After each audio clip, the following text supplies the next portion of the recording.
maybe the most important of all, India and Pakistan.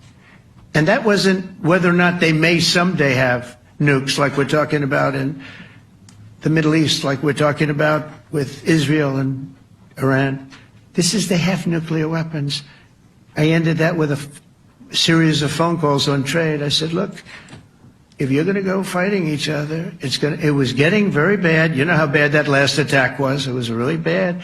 If you're going to go fighting each other, we're not doing any trade deal. No, you have to do a trade deal. I said, we're not doing any trade deal.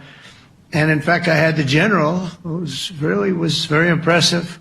The general from Pakistan was in my office last week. You know, Prime Minister Modi is a great friend of mine. He's a great gentleman. He's a great man. And I got them to reason. I said, we're not doing a trade deal if you're going to fight. And if you're going to fight each other, we're not doing a trade deal. And you know what? He said, no, I want to do the trade deal. We stopped the nuclear war. Go ahead.